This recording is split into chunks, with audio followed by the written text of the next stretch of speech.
राज्य मंत्रिमंडळाचा विस्तार लवकरच होणार असल्याचं कळतंय। लोकसभा निवडणुकीत अपेक्षित यश न मिळाल्यानं महायुतीतली नाराजी दूर करण्याचा आता प्रयत्न सुरू आहे। अनेक महिन्यांपासून हा रखडलेला विस्तार लवकरच केला जाणार आहे। आणखी सविस्तर माहिती जाणून घेऊया। आमचे प्रतिनिधी कृष्णात पाटील आपल्याबरोबर थेट जोडले गेलेत। कृष्णात, राज्य मंत्रिमंडळाचा विस्तार लवकर होईल असं कळतंय। खरं तर अनेक जण वाट पाहतात, प्रतीक्षा करतात, मात्र आता कधीपर्यंत हा मंत्रिमंडळाचा विस्तार होईल?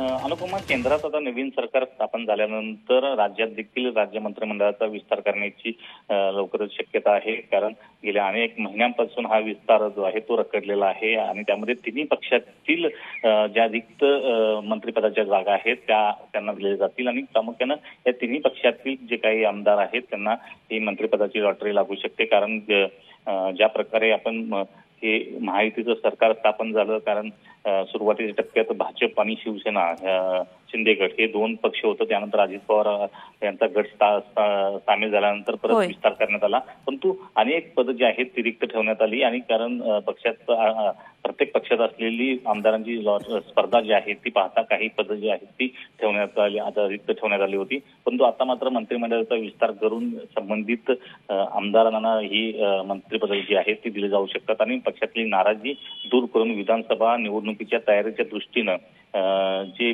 प्रयत्न आहेत ते आता सुरू झालेले पाहायला मिळतात। कृष्णात, जरी मंत्रिमंडळाचा विस्तार झाला तरी तो काही महिन्यांसाठीच असणार आहे, त्यामुळे तो क्षणिक आनंद म्हणता येईल ज्या मंत्र्यांना लॉटरी लागणार आहे त्यांना। धन्यवाद कृष्णात, दिलेल्या सगळ्या सविस्तर माहितीसाठी।